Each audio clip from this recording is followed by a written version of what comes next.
Jerusalem,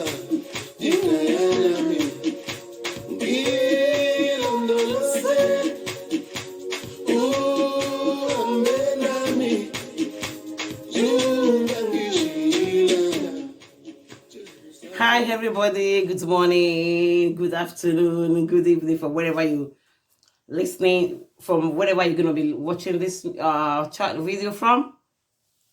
My name is Toby Oba Wilson. Welcome back again to my channel, and to my returning subscribers, thank you so much for being there. Thank you for viewing my video, and thank you for everything. I appreciate you so much.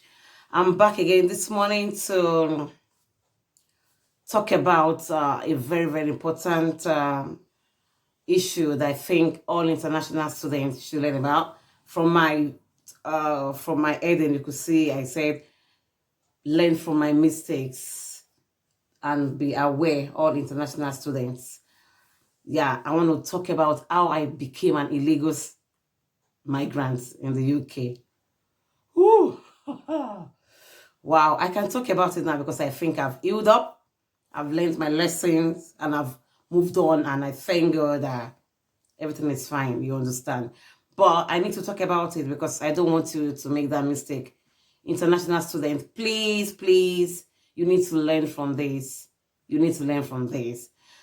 The mistake I said I made wasn't intentional. It wasn't a deliberate action, but someone made that mistake and it cost me my stay. It cost me my papers in the UK, if you know what that means.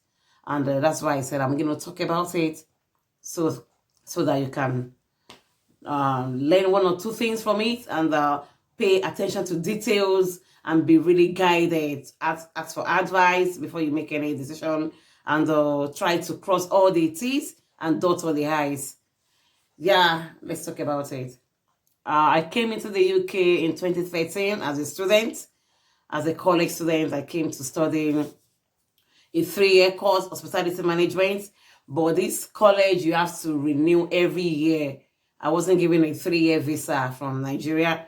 I was given a 1-year visa with the belief that after 1 year, when you're done with that first year, level 4, level 5, level 6, then you can extend, you can renew your papers, submitting some documents, your academic progress. The school will give you attendance, your attendance reports like that, which I was cool with.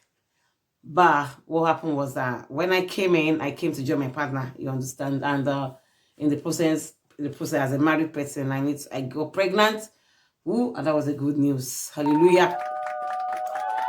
So I was, because I've been a studious girl. I'm okay with my education academically. I think I give myself kudos, you know. So I think I did on my own part. I studied well. I wasn't working, so I didn't have any reason not to be serious with my studies, and I had good grades. The exam was divided into 2 parts. We had one in June, one in December of that same year, 2013, and I had some exams. I did some exam in June, and I passed all the 4 courses I registered for. And in December, I did the remaining 4 just to pass the first level, which is level 4. And that was good. My results came out fine, and I believed everything was fine. I'm good to go to renew. I've got my what's it called? I've got my results. I've got my documents, bank statements, because I need to fund the account for 1 month, and show 20 days bank statement to the Home Office for them to renew. And the school is supposed to give me my academic progress report to show, oh, she attended the school, she passed all her courses, she had good attendance. That was just what the school needed to do for me. But lo and behold, the school gave me the documents or the paperwork they think they need to give me. And I didn't doubt it, because I believe they know that students have to renew, and they need to get us some paperwork, some document from their own side, since I don't have any issue with them. And I collated everything, and I submitted it. I could see that my attendance report was there, that she had good attendance, and that was fine, because then everything was like, oh, you must have good attendance. Your attendance must be on point. You must be this. And I'm like, cool. Everything was fine with me. And I don't have any issue with that. So I submitted my document to the Home Office with the belief that they're going to renew my paper so I can continue my studies. After like 3 months, the decision was made from the Home Office, and lo and behold, I was refused. Whew. Bad news ever. Bad news ever. I got shattered. Why? Why was the question? How? What went wrong? And what? So I went through the decision letter, and the reason for refusal was that I did not submit academic progress report to show that I had attended the school and that I had complied with what Tier 4 policy says about students. And I was like, so I looked up and looked at the leader. But you know I attended the school. You gave me attendance report. So which one is academic reports? So one of the school administrator, whatever, came out and said, oh, Toby, we are so sorry. It was a mistake from the secretary. She didn't include your academic progress reports in your document in which you submitted.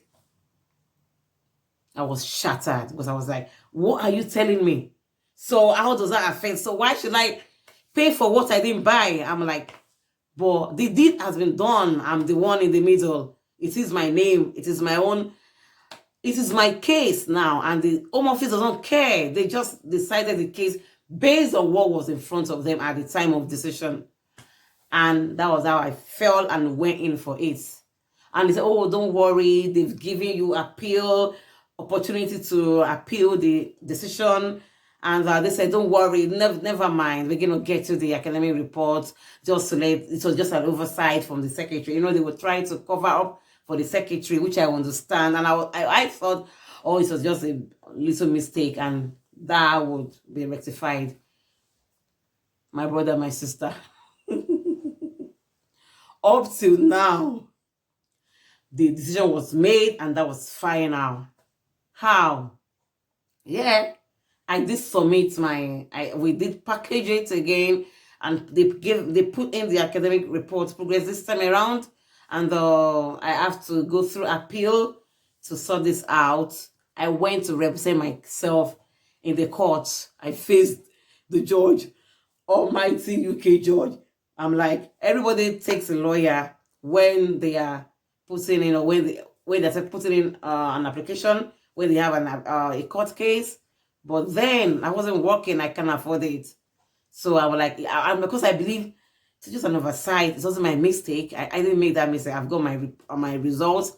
I'm good, I'm that. But I went for appeal. The court, what's it called? The caseworker on my case was also there, because it was like me versus the caseworker and the judge who is going to like decide on way forward.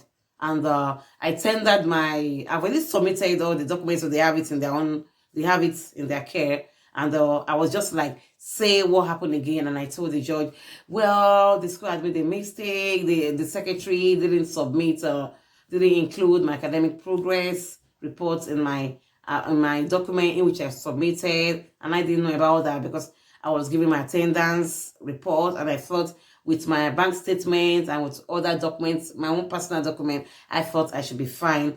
But lo and behold, this is where I am. So the caseworker, you know, as an immigration officer, she knows the law. She was just quoting according to section this, according to this, blah, blah.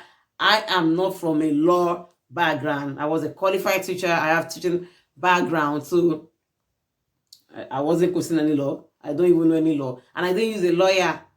That was another mistake. Please, international student, you need to learn from this. I didn't use a lawyer. Nor that because I shouldn't have used it. I didn't think it to that extent that it's a big issue. So I was like, oh, it's just a mistake. And yeah, like that was going to be sorted out, you know. But at the end of the day, the judge said, okay, he's going to look into what is going in front of him and he's going to decide the case, and I'm going to hear from them. It took about 1 year before this decision was made, and I was still refused. And the reason, and the decision, the judge said the caseworker insisted that as at the time of decision, when I first applied for renewal, my case was judged based on the evidence they have on their table, and they don't consider after evidence, as in if that makes any sense, that they don't consider any aftermath kind of evidence submitted, whatever. And I was like, so why is the need for appeal if there won't be other further evidences needed or to be considered? Then why did I have to go through this stress of going for appeal, waiting this long year, blah blah blah? But it is what it is, and that was how I was refused. And I was asked to go to the upper tribunal if I wasn't satisfied with the decision of the judge. And I was like, then I've already lost it. I'm like, I was not happy. I was shattered. I was not happy. I wasn't happy. Although the school still allowed me to continue with my studies. I was now in level 5 because they made a mistake, and because the case was still in court, so I wasn't illegal as at that time. So I was still going for my courses, and I was striving to I was now putting all effort to pass my level 5 exams so that they won't use that against me again, you know. But all this didn't count. I was refused outrightly from the appeal level, and that was how I became an illegal immigrant, all because of its secretary's mistake on my case. So please, the lesson I want you to learn is that please pay attention to details.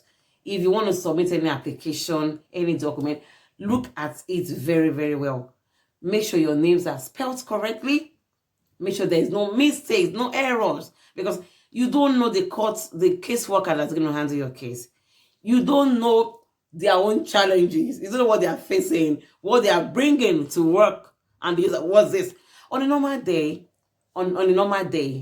or in some occasions, they can call to say, oh, you haven't done this, can you submit this? They want to be sure if truly it was a mistake, if you really went to school or not. But this person didn't write the school to ascertain my progress, but she just judged the case based on what she had in front of her, and she wasn't at fault.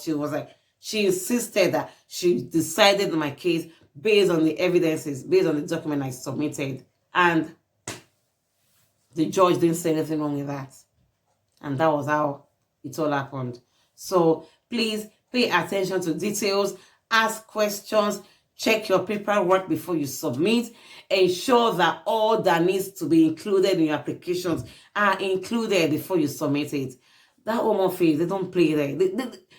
Their eyes are so dirty, if you know what that means. They don't care. They don't want to know if it's someone's mistakes, if it's unintentional, if they can ask for it. I've seen cases of some friends that they didn't submit some application, they didn't put some things, and the caseworker will call, oh, you didn't put this, can you do this, can you submit it? But some don't.